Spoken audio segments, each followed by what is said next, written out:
નમસ્તે ખેડૂત મિત્રો, કિસાન ડેરી ગુજરાતમાં આપનું સ્વાગત છે। આજના વિડીયોમાં આપણે ગુજરાત સરકારની 5 એવી યોજનાઓની વાત કરવાની છે જે તમારા પશુપાલન થકી જે તમે પશુપાલન કરો છો એમાં તમને ખૂબ જ ઉપયોગી નીવડશે। તો આ વિડીયો અંત સુધી જોજો અને તમને હું સ્ટેપ બાય સ્ટેપ સમજાવીશ કે કયા ડોક્યુમેન્ટની જરૂર પડશે, કઈ સ્કીમ છે, તમને કેટલો લાભ થશે, આ બધું જ આપણે વિડીયોમાં કવર કરીશું। તો વધારે સમયનું વ્યર્થ ના કરતા ચાલો વિડીયો શરૂ કરીએ।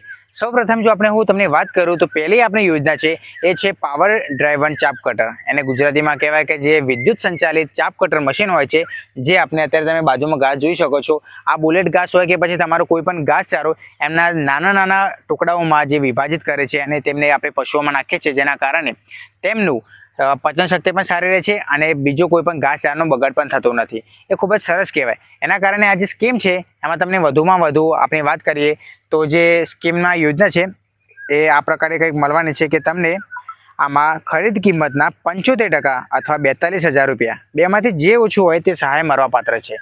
સમજી ગયા? એટલે કે તમે કોઈ પણ જે પ્રાઇસ હશે અને જો વધારે થતી હશે તો 42,000 સુધી, મતલબ 75% સુધી સબસિડી મળવા યોગ્ય છે।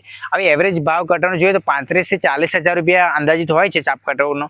તો તમને આ જે ચાપ કટર મશીન છે 10,000 થી 15,000 ની સમથિંગ મળી રહે એવું હું માનતો રહીશ કે તમે આગળ ખાલી એક માહિતી લઈ લેજો કે કેટલામાં મળે છે તમારા લોકલ એરિયામાં, ઠીક છે। અને આ જે અરજી કરવાની તારીખ છે એ 9/5/2025 થી લઈને 15/6/2025 સુધી છે। તો આની વચ્ચે તમે આની જે યોજના છે એના ફોર્મ ભરી શકો છો આ ખેડૂત પોર્ટલ પર। હવે જો તમારી આ ખેડૂત પોર્ટલ પર ફોર્મ ભરવામાં કોઈ પણ પ્રોબ્લેમ થતી હોય ને કે તમને ના આવડતું હોય કે તમારે અમારે પણ ભરાવવું હોય તો તે પ્રાઇઝ આપીને તમે એ ભરાવી શકો છો। ને જે ડિસ્ક્રિપ્શનમાં નંબર છે એના પર એક વાર કોન્ટેક્ટ કરી લેજો। જો થશે તો હું ટ્રાય કરીશ તમારા ફોર્મ ભરવાનું, ઠીક છે। બીજી જે યોજના છે એની વાત કરીએ તો જે સામાન્ય જાતિના પશુપાલકના પશુઓ માટે ગાય ભેંસોના વિયાણ બાદ ખાંડની સહાય આપવામાં આવવાની છે। હવે ખાંડની સહાય એટલે શું? તો આપણે વાત કરીએ કે જિલ્લા ઉત્પાદક સહકારી જે મંડળી છે એમાં ઘણા બધા એવો પણ સહાય આપવામાં આવતી હોય છે કે જે આપણે ખાંડ જોતા હોઈએ છીએ।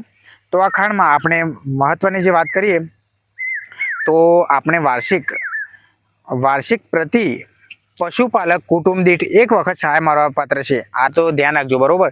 હવે વાત કરીએ કે રાજ્ય સરકાર શ્રી દ્વારા નિયત થયેલા ખાણદાનના ભાવે જિલ્લા દૂધ ઉત્પાદક સહકારી સંઘ દ્વારા ઉત્પાદિત થયેલ ખાણદાન વિતરણ કરવાનું રહેશે। લાભાર્થી દીઠ કુલ 150 કિલોગ્રામ ખાણદાન માટે 100% લેખે સહાય મળવાપાત્ર છે।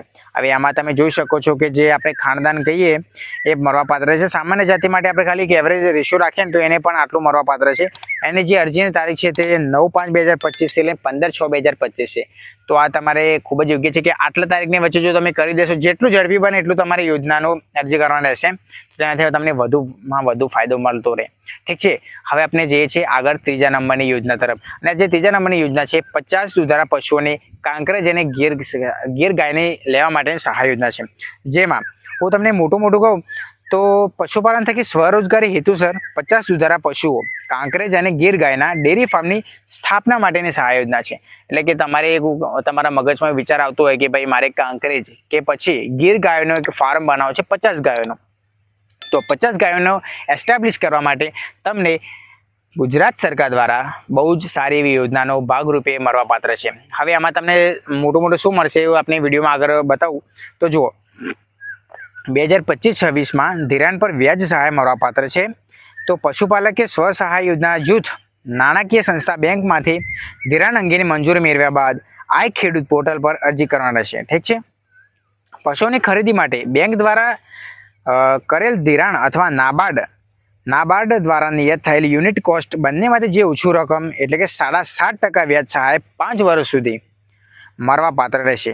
લાભાર્થીના નિયમ માપદંડ મુજબ થયેલા ડેરી ફાર્મના બાંધકામના ખર્ચના 50% અથવા મહત્તમ 5 લાખ બંનેમાંથી જે ઓછું હોય તે રકમ સહાય રૂપે મળવાપાત્ર છે। ત્રીજા નંબરમાં આપણે વાત કરીએ જો પશુપાલકે પશુઓનો 3 વર્ષનો વીમો એક સાથે લેવાનો રહેશે, જે માટે પશુ વીમાની રકમની યુનિટ કોસ્ટ 2,40,000ના 75% લેખે મહત્તમ 1,80,000 મુજબ સહાય મળવાપાત્ર છે।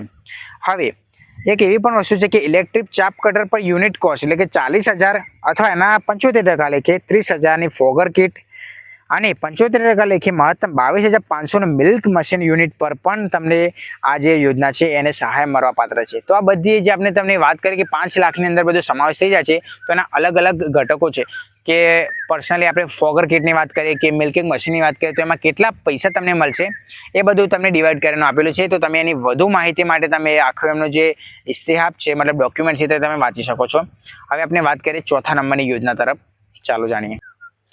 હા, તો આપણે વાત કરતા હતા કે ચોથી યોજના કઈ છે. તો ચોથી યોજનામાં શુદ્ધ સંવર્ધન દ્વારા રાજ્યની સ્થાનિક ઓલાદની ગાયમાં કૃત્રિમ બીજદાનથી જન્મેલા વાછરડીઓને પશુપાલકો માટે પ્રોત્સાહન યોજના છે.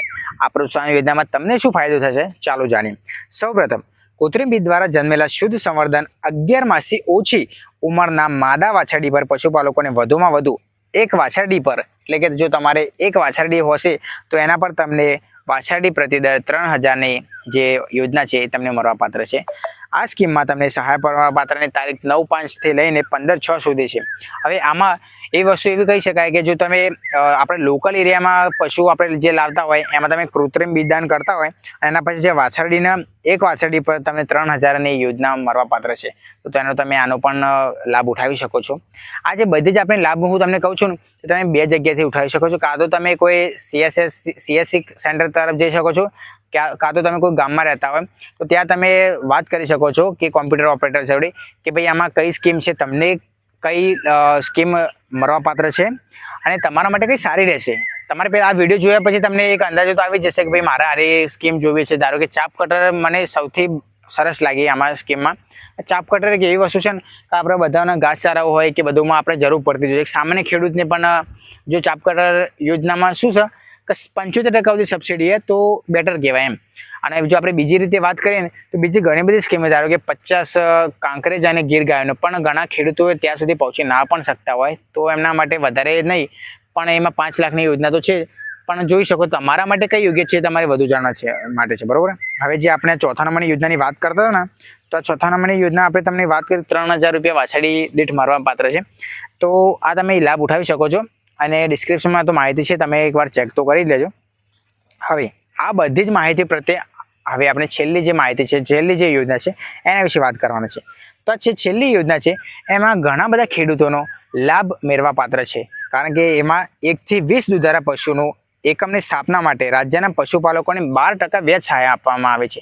તો ઘણા બધા અમારે કોમેન્ટ પણ આવતી હતી કે ભાઈ પશુપાલનની ખરીદી માટે કે પછી કોઈ પશુપાલન ઉપર આપણે લોન મળતી હોય ને તો એના માટે તમે વિડીયો બનાવો, બરોબર.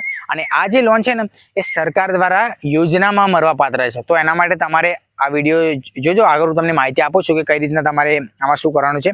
તો સૌથી પહેલાં મોટી વાત કરીએ તો પશુ એકમની કિંમત અથવા બેંક પશુ ખરીદી કરવા એકમ દીઠ કરેલ ધિરાણ બંનેમાંથી જે ઓછું હોય તેનાથી ઉપર બેંકે ખરેખર ગણેલ વ્યાજ અથવા વધુમાં વધુ 12% સુધી વ્યાજ સહાય 5 વર્ષના સમયગાળા સુધી સદર યોજના હેઠળ મળવાપાત્ર થશે. હવે આ તમને એક અંદાજ આપી દીધો. ઘણીવાર એવું થશે કે હું જે બોલું છું તમને ના પણ ખબર પડતી હોય. તો જે માહિતી બેંક દ્વારા પ્રોવાઈડ કરવામાં આવેલી છે ને એ તમે કોઈ પણ તમારા નજીકની બેંક હશે ને ત્યાં તમે બ્રાન્ચમાં મુલાકાત લઈને તમે વધુ માહિતી મેળવી શકો છો આના પર, કારણ કે એ તમને વધુ સારી રીતે સમજાવી શકે છે કે કેટલામાં ટકા મળવાપાત્ર છે, કેટલો એમાં તમને ફાયદો રહેશે. આ બધી પૂરતી માહિતી છે, પણ તમારા સુધી અમે એ માહિતી પહોંચાડવા માટે અત્યારે વિડીયો બનાવી રહ્યા છે કે તમે આ માહિતીમાંથી પાછળ ના રહીજો. તમે અત્યારે જ જઈને પૂછી આવજો કે તમને ખબર પડે. અને આની પણ તારીખ જે છે 9/5/2025 થી 15/6/2025 છે. તો આ બધી જે 5 યોજનાઓ તમને અમે તમારા માટે લાવ્યા છે એમાંથી ઘણી બધી સારી યોજનાઓ હતી, ઘણી બધી અલગ હજી પણ યોજનાઓ છે, પણ અમે આમાંથી જે રિસર્ચ કરીને અમને ખબર પડી કે આપણે સામાન્ય ખેડૂતો માટે આ વધુ યોગ્ય રહેશે. તો એટલા માટે અમે તમારા માટે આ યોજનાઓ લાવતા રહે. અને હા, આટલા ટાઈમથી વિડીયો નહોતા આવતા તો ચિંતા ના કરતા, કારણ કે હવે નવા આવનારા સમયમાં યોગ્ય રીતે કમ્પ્લીટ રીતે વિડીયો આવતા રહેશે. અને ઘણીવાર અમારે જે ફાર્મર હોય એના સાથે મુલાકાત લેવાની તો હોય છે, પણ ઘણી કોઈક દિવસ ટાઈમ ના પણ મળતો હોય તો અમે આ રીતના તમે માહિતી પ્રોવાઈડ કરશું કે આપણા એ જ ગોલ છે કે પશુપાલનમાં તમે આગળ કઈ રીતના હો, તમે વધારે પ્રોફિટેબલ કઈ રીતના બની શકો. તો એ જ આપણો ગોલ અને આપણે એના ઉપર જ ફોકસ વધારે કરતા રહીશું. અને તમારે જે પણ કોઈ પૂછવું હોય એને કોમેન્ટમાં પૂછી શકો છો. વધુ માહિતી માટે તમે અમારી ચેનલ સબસ્ક્રાઈબ કરી શકો છો. શેર કરવાનું ભૂલતા નહીં, કારણ કે તમે જેટલા વ્યૂઝ આવશે, જેટલી ચેનલમાં સબસ્ક્રાઈબ આવશે, શેર આવશે, એટલું જ અમને વધારે પ્રોત્સાહન મળતું રહેશે તમારા માટે વિડીયો બનાવવા માટે. તો બીજું કંઈ શું કહેતો નથી. જય હિન્દ, જય ભારત. વિડીયો જોતા રહેજો. બાય.